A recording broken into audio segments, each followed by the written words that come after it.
Thank you for tuning in to the World Builder's Anvil, episode 260. Let's build a castle! Let's fortify these defenses! Make it our best friend.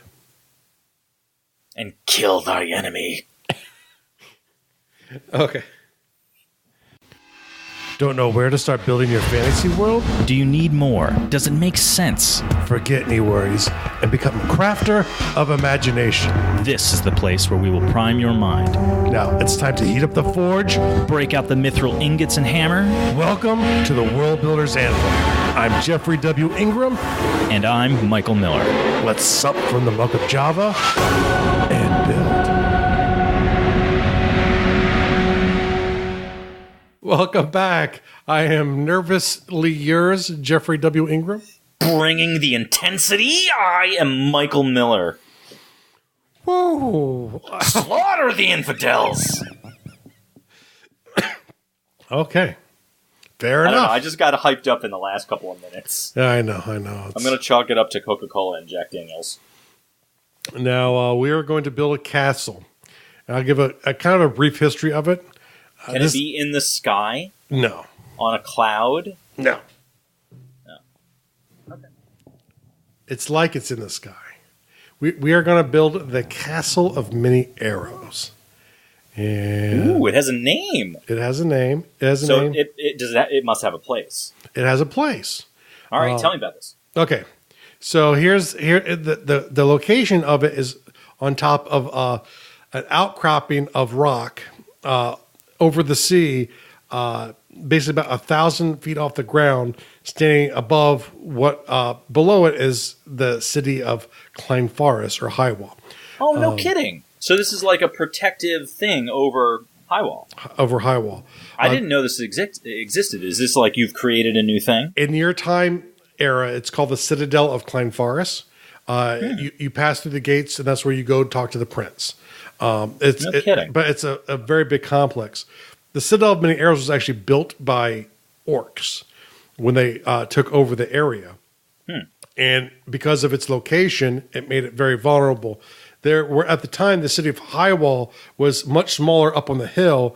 There was a second city down by the bay, basically along the river, where a lot of the trade took place, and some stuff would go back and forth, but it was a small castle city called Kleinpharas, which the whole area ended up becoming called as it sort of grew in importance, and the two cities kind of grew into one over time.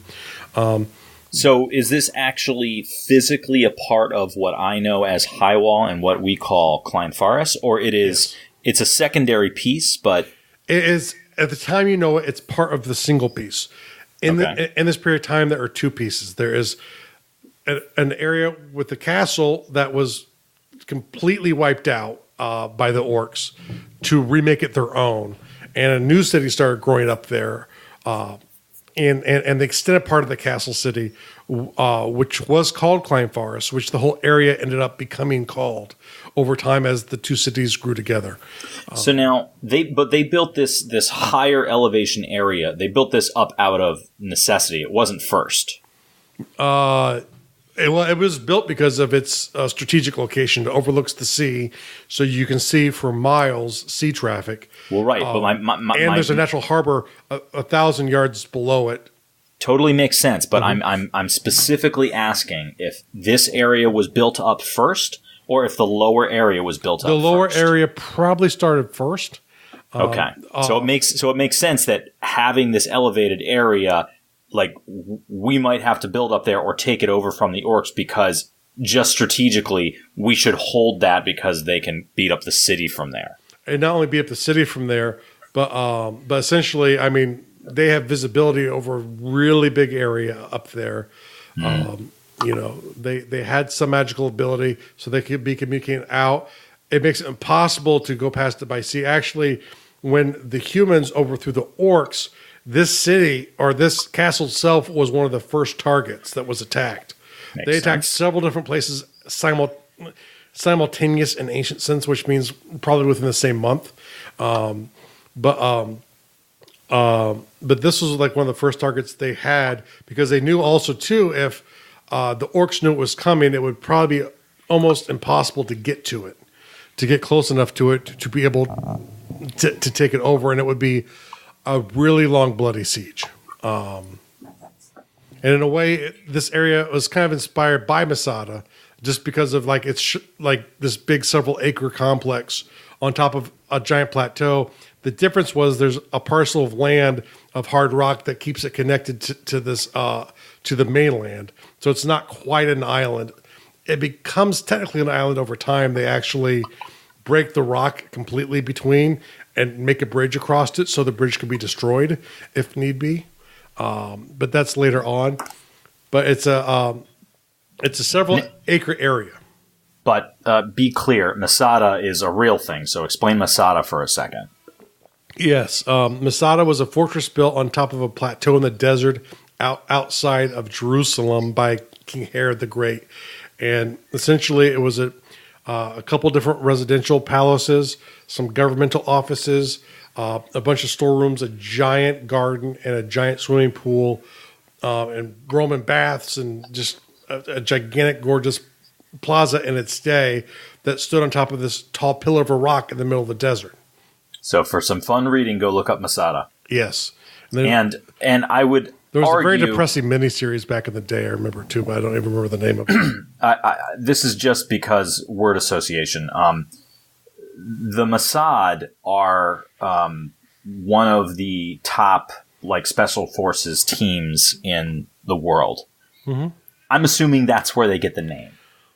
They used, and I don't know if they still do, the original ceremony inducting people into the Mossad took place on top of this fortress. Well, there you go. So for some additional fun reading, go look up Mossad training and like what those guys do, because they are royal badass. Yeah. They kind of need to be. They need to be. Yeah. Go look up Masada and Mossad and Krav Maga and just spend a fun time on the internet for a while. Mm-hmm. All right. So now, tell us more about Kleinpharas. The Castle of Many Arrows. The Castle of Many Arrows. So essentially, the orcs in this period of time they're a steppe people. So essentially, they're mounted, unlike what Michael thinks, mainly on horses. I was going to go somewhere dirty. But they were mainly on horseback. So the training area, a lot of horse archery was used. And typically, the way steppe warriors fight is they fight from a distance to wear you down. When you appear broken, they send in light cavalry, sometimes heavy cavalry, in to sort of trample and slaughter you at the end. But a lot of it is sort of just harass from the distance. If you get too close, back away. So the problem is, training-wise, you need a big area. And the other thing is, too, when the orcs took control of the area, it was very violent. There was a local elf population at the time, which I don't know if you were ever around for when I talked about the elves that used to. I was about to say, who were they? Well, they were all killed by the orcs. So, but they actually built. They had a magical. It's a holy site for them down near the old city. There was actually a holy site where there was a big grove, and literally the orcs literally buried it all out of spite. They just didn't like the elves here. The elves had fought them hard, and so when you fight them hard, you don't win respect. You win a really genocidal thing that wiped out about 90% of the elven population, and the other 10% were taken back and essentially started as slaves in orcish strongholds. And so, but all removed from this, and their holy site was horribly desecrated and buried, which actually led to this very special fungus that grew underneath it, and the water supply got essentially magically tainted. So you have this food that would naturally start to grow down there that was very nutritious, and became a food which really helped the city grow in size because they could literally go mine food, and so it really changed the whole area forever. But the thing is, the orcs really wanted, for everyone else who was left around, some orc people who followed in, who settled there, and the humans that remained in the area, who were Serwin at the time, and some Bedrachums, to understand that they were in charge. So the place to do it is up at the old town, or up at the castle town of Kleinpharas. So you have this area that's very naturally defensive because there's very little land connecting essentially a tall island to a tall cliff-based island to the mainland. And so they literally went over and raised the entire plateau, which at the time was full of homes. The extended part of the city on the mainland was left alone, but essentially they raised it all down, ripped it literally flat, and they had also taken over a dwarven kingdom, so they shipped in a bunch of dwarf slaves to start building a castle on the northern tip of the plateau, which had direct access to the big natural bay of the river town, and out into the ocean going past. So literally any ships in the bay they would know about, any ships that was passing for miles they could see. And if you're within eye shot of land, which most old ships need to be, you're in eye shot of this fortress. So it gave them great visibility. And Bawa Supreme. So I don't know much about it except its location. Okay, I was about to say, so this is all about, like, here's this great place that's an idea in your world. And well, the thing is, by my time, it's destroyed, and it's turned into the Citadel of Kleinpharas. They made it their own. They did their own thing with it. I know what that looks like. That was not even derived from this. This was destroyed, razed. Probably parts of it were reused in the new thing. But I would think there would have to be maybe even another castle at the opposite end or a barracks type of place for their troops. But I think a big part of this plateau would be left open. And tell me if you like this idea, for them to sort of do just practice like horse archery and that kind of stuff. Have a sort of a practice ground on would be a large part of this area. I'm all for that, but here's the thing: are you and I building what the orcs built, or yes. are we? We are. Mm-hmm.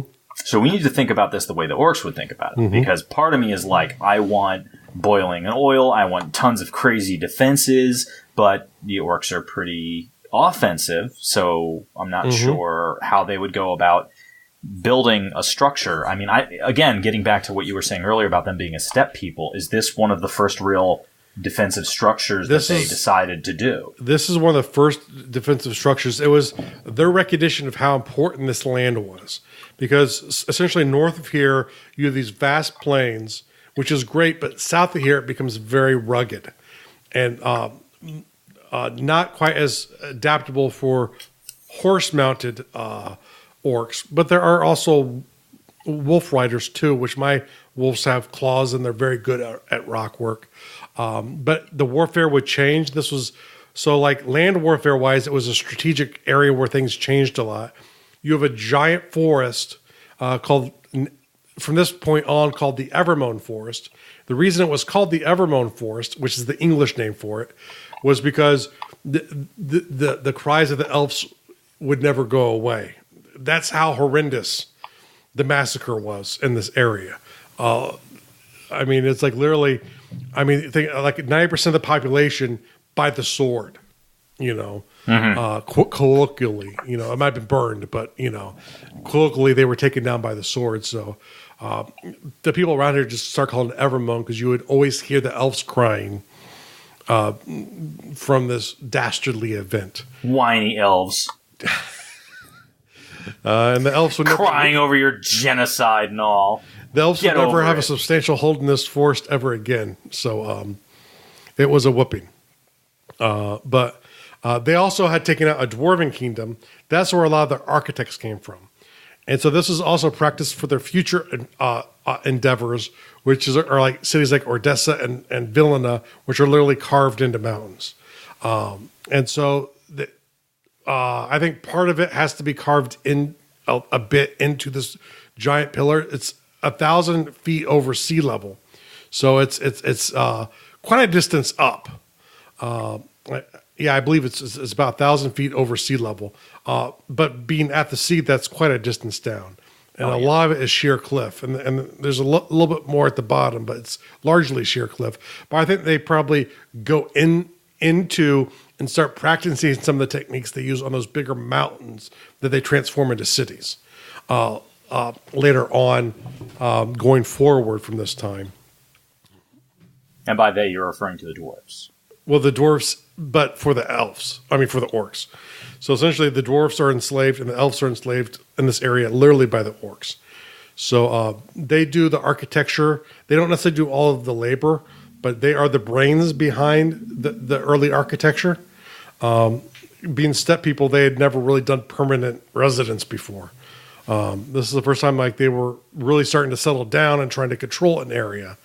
Because when they got here too, they were being pushed this way by the Askari, who were growing out in the other, like far away, had pushed them off of their traditional lands into this area in the first place. And now this is literally the end of the world to them. Because they get here and everywhere they go, there's just ocean.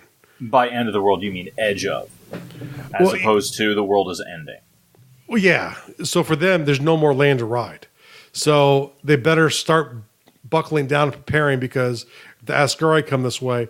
And actually, if you're ever talking about the Bedraken, which they're always worried about the Askari, it's the same fear for the orcs. You know, it's because they could ride away before as the Askari would move out and start to dominate areas. They just kept moving, which drove them up into this area. But now there's nowhere left to go. So they're like, okay, we're going to plant our flag right here and this other spot over here. And they picked a few spots and they were trying to dominate the entire area. You know, basically through terror. And terror works. I'm okay with terror. Terror works, and it worked for a couple hundred years for them. So it was not a brief occupation. And actually, their kingdom was around for a really long time. So okay. Yeah. So what do you want in a castle? Because for me, I'm all about horrific defenses. I'm all about the most savage stuff. Like for me, when I'm going to make a castle, I want it to be the most terrifying place to try to siege. I want anti-siege weaponry. I want like heavy range stuff. I want boiling oil. I want fire. I want horrible things. Yeah. Those are all good. You know, I think too with orcish mentality. Ooh! You've got dwarves who helped build it, right? Oh yeah. Tunnels that lead behind where the enemy would be to attack. Oh, of course. I think there's a tunneling system throughout the entire like plateau. So I like it. If people come in and try and siege it on this plateau, they already have the mines built up. They just have to come up behind them and attack within their camps. Okay. Do you want to talk about the layout of it? Do we want to design the layout or just talk about features? I think it's about features because the problem is being an audio podcast, they're not going to be able to see it. I might sketch something out as an image. Have you created a map or like, you know, how much land and what's going on? Yes. It's several acres. I don't remember precisely. Okay. But this is only going to be a small part of it. Because like I said, I think a large part they're going to keep as open field. One, it's a big kill zone, right? You have a big flat ground with no cover.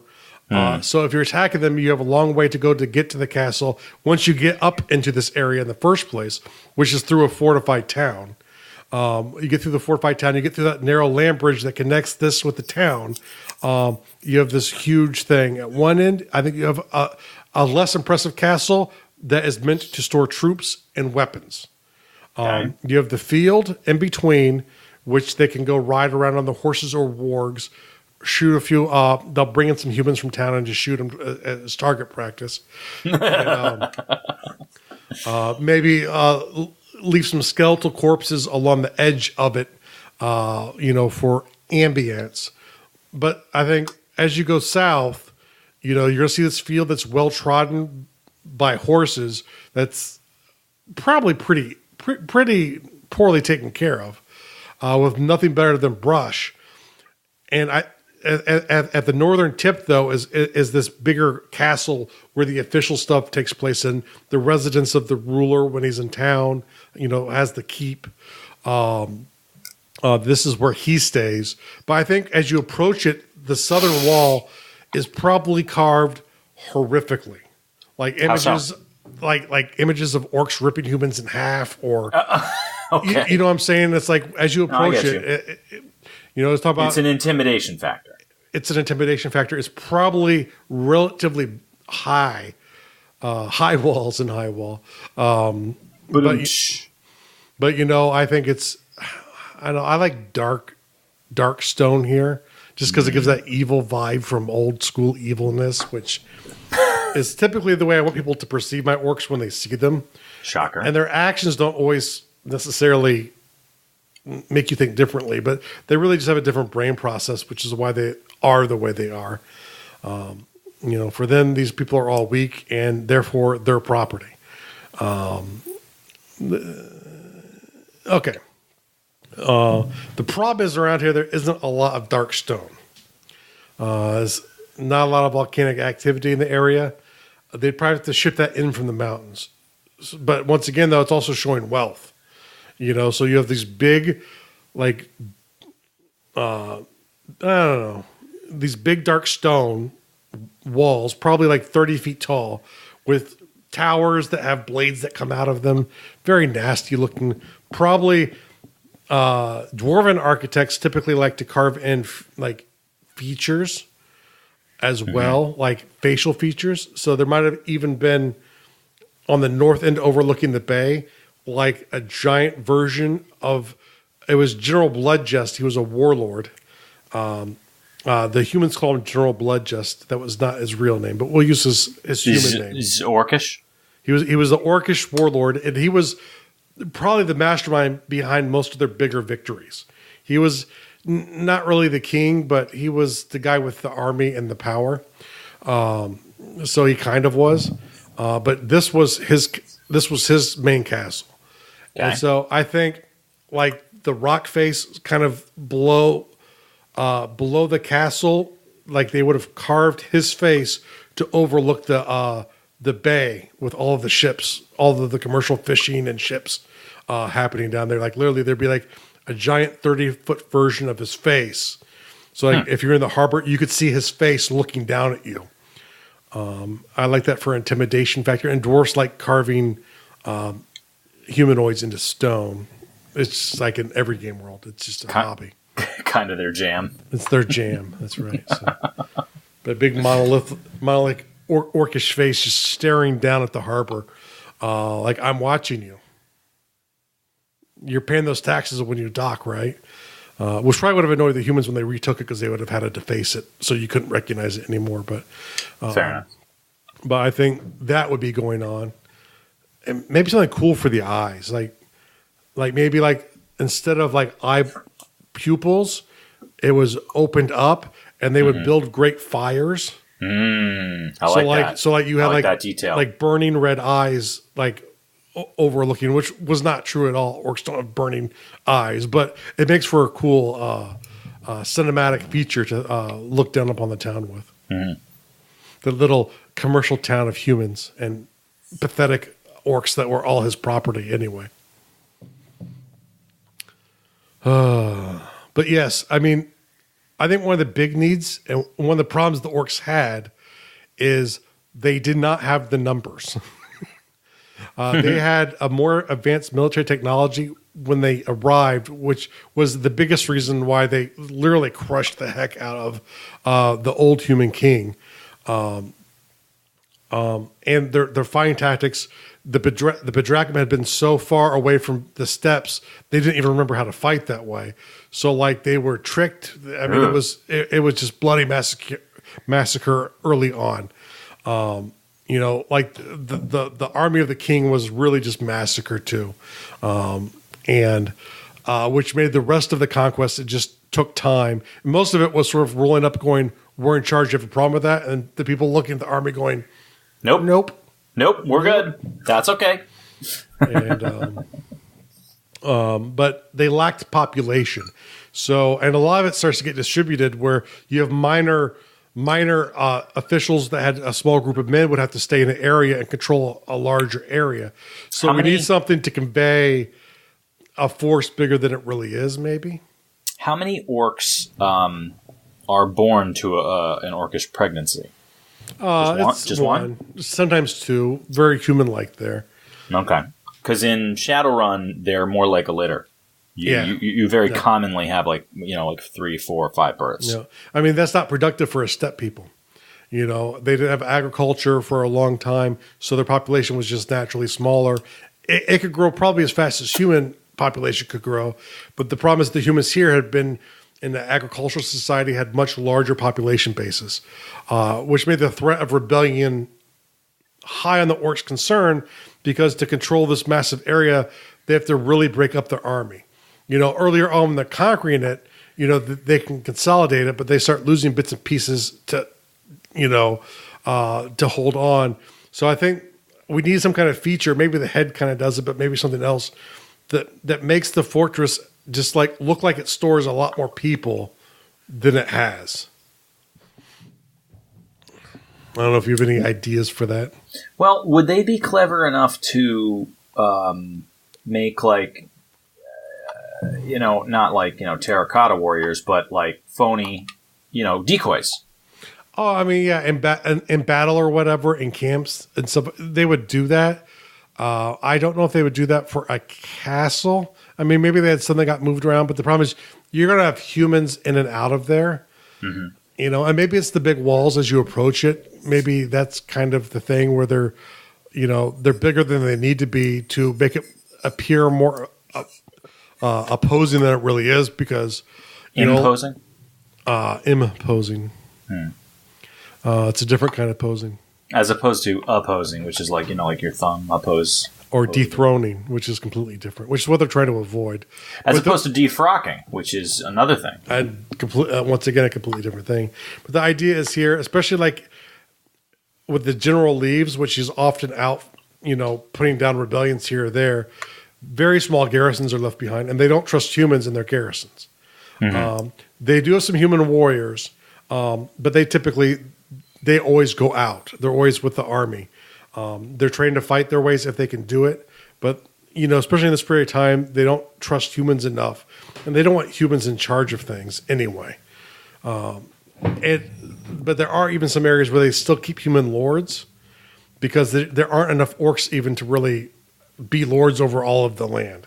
So they have to swear their loyalty and give tribute or whatever the orcish lord demands. But by no means, they just don't have the numbers. So they have to kind of cheat and make it look. I think maybe the big opposing walls kind of deal with that. Probably a tall keep within that as well, too, maybe, to make it look like there's just a lot of room to store lots of people back here. Sure, maybe there are 100, but maybe there's 10. Maybe there's 1,000. I don't know. Okay, so a lot of space to imply that there's a lot more force than there is.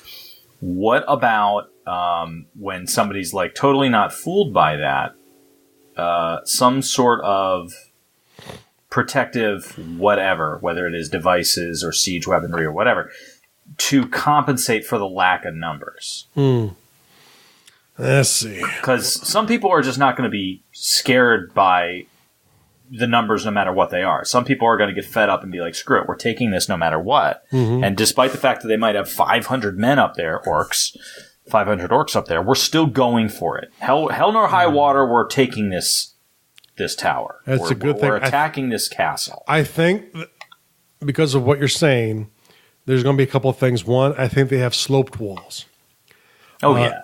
And essentially for those people who don't know, is on a sloped wall, what you do is the bottom, say half of the wall is angled away like a slope. And the top part is straight. But what happens is if you try and put ladders across, they bend with people on them. And it's at an angle they're not meant to be. So it's hard. You have to really think out your ladders well to get them to work. And I think it's all spiked too. There's like all kinds of spikes on that too. Something scary looking. Something the orcs are going to be like, tipped in lava. Well, not really. That wouldn't work. But you know, so like if the ladder breaks and you're on it, you're dying. You know, the thing is, it helps you climb up. You get up halfway up the wall. But these are like 30-foot wall. So that's another standard wall on top of a standard wall. So it's a really tall wall. Okay. Also, but it's also too because of the way the slope comes out. You normal siege towers wouldn't have big enough ramps to reach over to grapple onto the wall. They'd have to batter through the wall to get through, which would be very hard to do. They would probably have a grapple system to help fight against battering rams on siege towers specifically. I bring the fire. I want fire and lots of fire. Well, there's always fire. You know, but you know, you definitely have like your really tough gate area with like murder holes on the top and bottom. You know, the ability to pour boiling oil through there, obviously.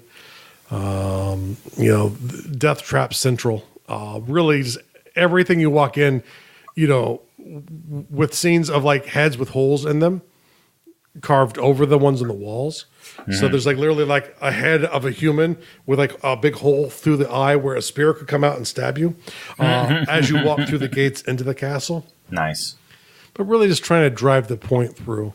You know, I think, but I do think there's a lot of spikes on the outside. So, you know, and they probably use a ballista system that can fire roped catapults, you know, maybe even like a harpoon, you know, so they can sink it into a siege tower and then they have cranks where they can crank it back. And so literally help to try and unbalance the siege towers. Rip one apart, yeah.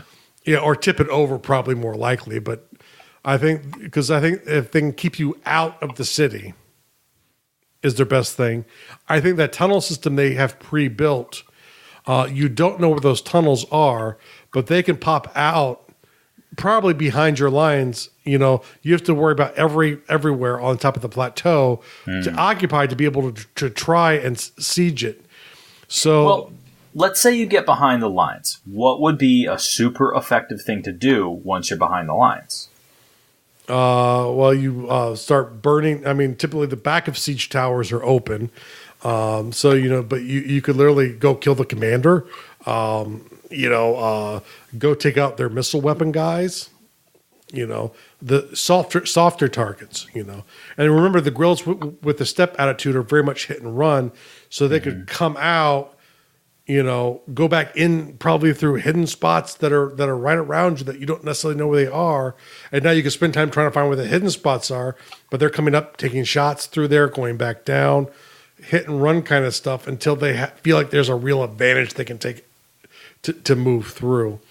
But the hidden ways are probably not as simple as one person lifting up like a manhole and shooting out of.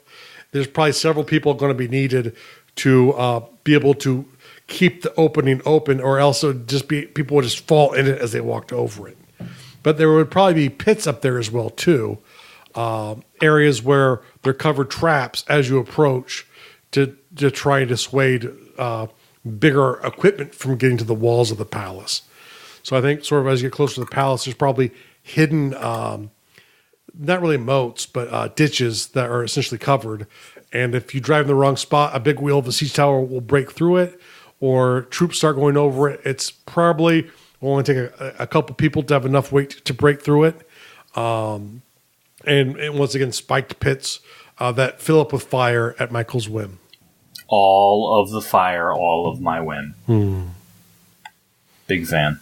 So I think, you know, but the irony is, I think internally though, like especially like the residential area, is probably pretty luxurious. You know, you think? Heck yeah! Or orcs would do that. They've got a lot of wealth. Oh yeah, baby. You know, really? But I mean, them being a steppe people, them being like a warring people. I mean, would they really go in for luxury? But you know, what's the loot though? You know, so what proves that Kublai Khan, you know, lived in a nice cushy palace in what became Peking, I believe.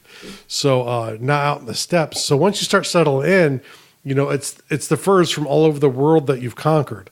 It's the evidence of your power. And some of it might be really impressive weapons that have been garnished too. So there would definitely be a warrior aesthetic to it, but definitely luxurious. A place. I wouldn't have thought that. A place to stash your women. But yeah, almost definitely. Rape the horses and ride away on the women. And I think what was that from? I don't remember, but that is a very that might be Blazing Saddles, but I'm not sure. Three Amigos, maybe. Three Amigos, I think. Yeah, but I think too, in the audience chamber, I think you have a very high dais. Okay. And you probably can't even approach. Like if you're a courtier coming into the throne room, you probably can't approach. There's probably a staircase, but there's it doesn't go all the way up. So you're not even allowed to approach them all of them. Like it goes to a landing. A landing beneath them. Yeah. Okay. Like maybe visually it looks like you could get there, but you can't get there from here. You can't get there from here. And the idea is, you come to realize that you can't even reach this guy. This guy is not. And that's also something to be said for the siege party. If they make it into the inner sanctum, oh look, we can get. Oh no, we can't. Well, what's going on here? So there's still a last bastion of defense. Yeah, you have the Lord behind there with the bow, and he has this giant stone dais that's haha, good cover. Oh, you can't get to me from there. Yeah. By the way, I can light that entire platform on fire. Oh, all of the wood you're on, or all the floor is wood. Yeah, on purpose. Did you know that I set 40 pigs ablaze about 20 minutes ago? Yeah. Well, there's probably plenty of pigs that they keep inside of the It's hot as a crucible down there. That's right. Oh, the floor should be giving out just right about now. I don't think the orcs in this time period probably don't have a huge care if the working stations. There's definitely a blacksmith in here. There's definitely people who can do things to help the troops out. They're not in the same area. But are those orcs? Are there orcs doing those? There are some orcs. There are some humans. There are some elves. There's some dwarves. Interesting. Once again, there aren't a lot of orcs. They try and keep those as troops, or they become lords over regions if they have enough followers. But I think the working stations, they're not so worried about the smell. In this period of time, they're just getting out of the steps. So I don't think they have the care. Whatever, I'm used to my horse smell. I went there. There's probably a pretty extensive stable inside of this area as well too. Some for wolves, some for horses. Would the wolves eat the horses? I mean, if put together, probably. Probably. Okay. Yeah. So obviously those need to be they're trained obviously not to do that, but you get hungry enough, it's going to happen. Well, yeah, no. I obviously, if they get hungry enough, I don't. I wouldn't begrudge them eating horse. I'm just curious. But they are heavily trained, so. But and I think most of the public stuff takes place. There's probably a couple different chambers for which you can talk to the leader. The main one being the giant opposing one we were talking about, but there's probably some side ones in case other orcs show up that are a bit more normal, where there's still a dais, but it's more like what you think of as a normal throne room. But that would typically be for people of the Orcish Empire, not for ambassadors or people coming to pay tribute. Yeah. But I don't know if there's anything else major we really need to talk about here. I mean, there's going to be a lot of standard stuff. There's kitchens and stuff like that, but I don't think we need to go into all that detail. Who's making pie? I think we just need to know who's killing who, or who knows how to calculate pie would be more important. But probably no one here. You got any other defensive things you want going on for this castle? I mean, not that hasn't been covered. All right. I think for the role-playing task of the day is make your own fortification. Kill them all. And an extra fire room for Michael for super fire. You should have a storeroom that's like twice the size of your barracks just to store all your flammable fluids. That's why if Michael ever becomes an architect and makes a castle for you, realize like the fire from Game of Thrones is I was the entire just gonna say that. Have you ever seen the green fire Game of Thrones room? That's the room. I want that room in all the rooms. That would be like the entire basement of the of the actual bottom of this giant stone island, essentially. Well, see, I wouldn't be dumb enough to be like, let's create a giant grenade with your entire citadel. I wouldn't be that dumb. Which is what they did. I'm saying you're making it for someone else. Okay. Green fire, Greek fire. Or as we like to call it in the modern world, napalm. And once again, if you're interested in my upcoming project, and you want to learn more about it, go to howtoworldbuild.com. And now, howtoworldbuild.com/soon. And that's SOON. And then for all of you out there, and I know there are things that we missed here. You know, we're kind of going off notes. We're not even looking at a castle drawing. We're not drawing it out. So go to facebook.com/groups/Undercroft and let us know. Hit us up on social media. Let us know what we forgot to tell you about castles. Yeah, tell us what we missed. Yeah. Which is everything that Michael was supposed to say. Like, Michael, you forgot the piranha pits. You forgot the 16 piranha pits. The sharks with the freaking lasers in their head. You forgot the, the poison-tipped arrows a la Indiana Jones, plus the rolling stone ball, the big thing that's going to be activated when you get to the throne room. Yeah. And the lava pits. Don't forget the lava. The molten hot magma. Hot magma. All right, we'll see you next time.